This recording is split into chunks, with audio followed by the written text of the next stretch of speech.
લગભગ તો બધા જ લોકો યોગા બોગા કરતા હશે, કસરત કરતા હશે, જેવું આવડે એવું તો કરવું, પણ કરવું ફરજિયાત છે. આપણી વાણી, વ્યવહાર, વર્તન, ખાવાનું, પીવાનું, વાતાવરણ, આ બધામાંથી આપણી ભાવનાઓ, વિચારો, એના આંચકા, આપણી બોડીમાં આંચકા એ આંચકાથી ટોક્સિન પેદા થાય. એ ટોક્સિનને કાઢવા માટે કુદરતે એના માર્ગ રાખેલા છે, સંડાસ, પેશાબ, પરસેવો, શ્વાસ, પણ બધું જ એમાંથી નીકળી શકતું નથી. અમુક ચીજો આપણા મસલ્સમાં ફસાઈ જાય. એને જરાક ધંધણાવી બહાર કાઢવું પડે. તો ફિઝિકલ ફિટનેસ માટે યોગા મીન્સ કસરત. પ્રાણાયામ શેના માટે છે? વિચારો ઉપરનો કાબુ, વિચારો અને આપણી ભાવનાઓ, વિચારો અને આપણી ભાવનાઓ ઉપર કાબુ લેવો હોય તો પ્રાણાયામ કામ છે. ધ્યાન શું હશે? ધ્યાનનો આપણે જે અવસ્થામાં છીએ એ અવસ્થાના લેવલ ઉપર જોવા જઈએ તો ધ્યાનનો મતલબ થાય છે પોતાની જાત સાથે સંવાદ. જ્યારે એક એવી અવસ્થા જ્યારે હું ફક્ત અને ફક્ત મારી સાથે સંવાદ કરી રહ્યો છું, એવી સમયની સિચ્યુએશનને ધ્યાન સમજવું. એના ઘણા બધા અર્થ. આપણે જે લેવલમાં છીએ ત્યાં સુધી આ તબક્કો શરૂઆત અહીંથી જ થશે. હવે આ પહેલો તબક્કો જો તમે મિસ કર્યો તો આગળના તબક્કા ઉપર જવું એ ફક્ત એક વેન બની રહેશે.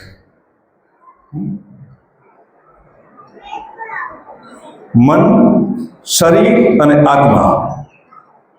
શરીર માટે યોગા, મન માટે પ્રાણાયામ અને ચેતના માટે ધ્યાન. આ ત્રણ વસ્તુ એલાઇન થાય ત્યારે એક હ્યુમન સિસ્ટમ પરફેક્ટ બને. અને હ્યુમન સિસ્ટમ પરફેક્ટ બને એટલે વાણી, વ્યવહાર, નિર્ણયો, જજમેન્ટો, ભાવનાઓમાં, સંબંધોમાં બધી જ રીતે અનુકૂળતા આવે.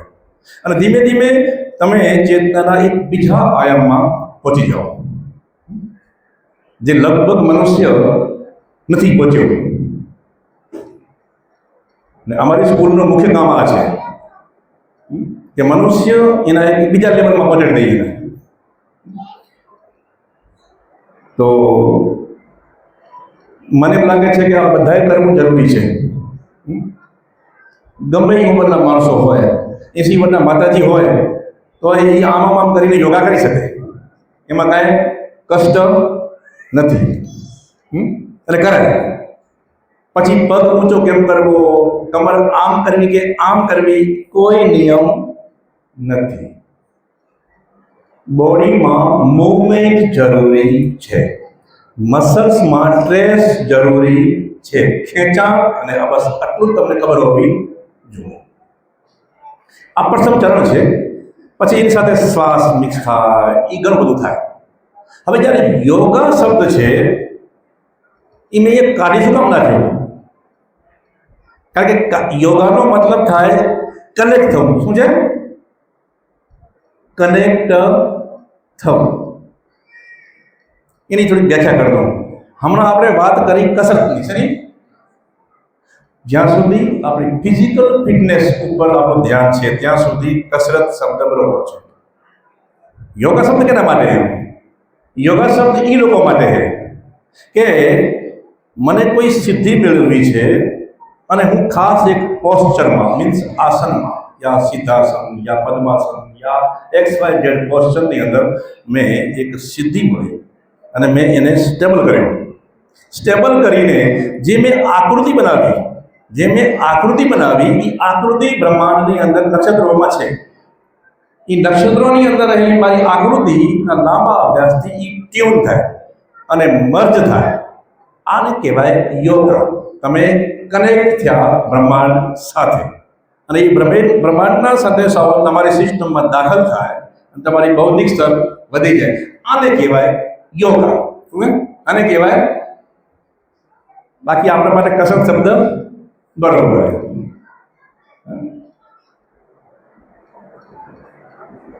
આપણી ભાવનાઓ, વિચારો, સ્ટ્રેસ, કાર્ય બોજ, મેનેજમેન્ટ, એમાં તણાવ ઉત્પન્ન થાય અને માનસિક સ્ટેબિલિટી ડિસ્ટર્બ થઈ જાય.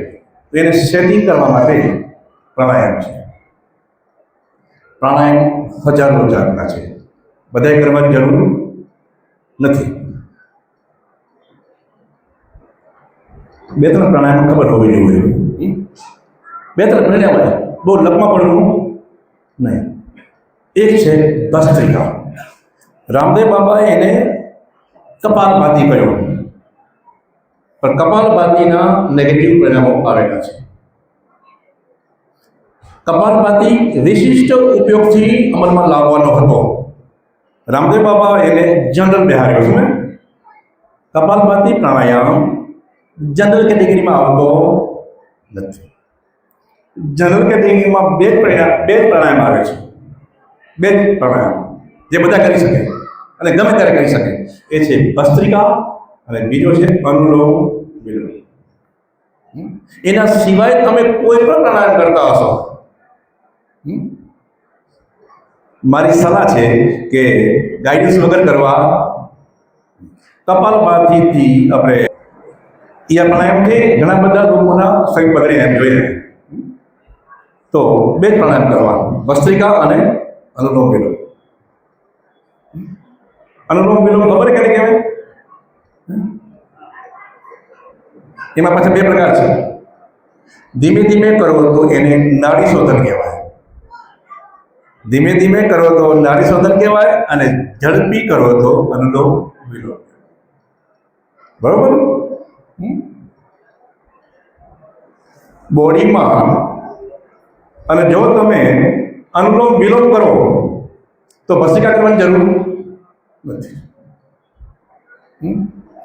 ખ્યાલ આવ્યો?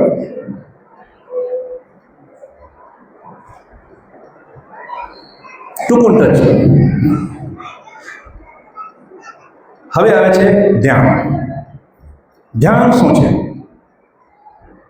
ધ્યાન છે પોતાની જાતમાં શું ચાલી રહ્યું છે એને જોવું. ધ્યાન એટલે કોઈ ભગવાનમાં લગાડવું, એને ધ્યાન કહેવાતું નથી. એને કહેવાય એકાગ્રતા.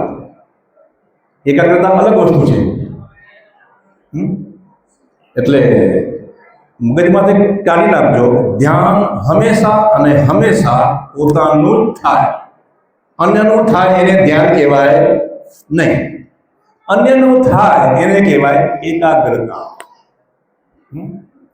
તો તમે કહેશો કે પોતાને કેમ જોવું? પોતાને કેમ જોવું? તો શરૂઆત ક્યાંથી કરવી? શરૂઆત કરવા માટે મેં આંખ બંધ કરી, ઠીક લાગે એમ બેઠો, મારી બોડીનું જે પોસ્ચર છે એની કલ્પનાને બસ હું જોઈ રહ્યો છું. આ એક શરૂઆત. તમને જોવાનું આવી ગયું. બીજો સ્ટેપ આવશે કે મારે બધું શ્વાસ પણ ચાલુ પડી રહ્યું. આ પણ આવે છે, એને જુઓ. એ ઉમેર્યું. અચ્છા, વિચારો પણ આવે. અચ્છા, એને પણ જુઓ. ઇમોશન્સ આવે છે, એને પણ જુઓ. બસ ખાલી જોવાનું છે. ન તો કોઈ રાઈટ છે, ન કોઈ રોંગ છે, ફક્ત જોવાનું છે. એ જોવાના અભ્યાસથી એક દિવસ થોડુંક શિક્ષણની જરૂર છે. એના પછી તમે ચેતનાના એક બીજા આયામમાં પહોંચી જશો, જે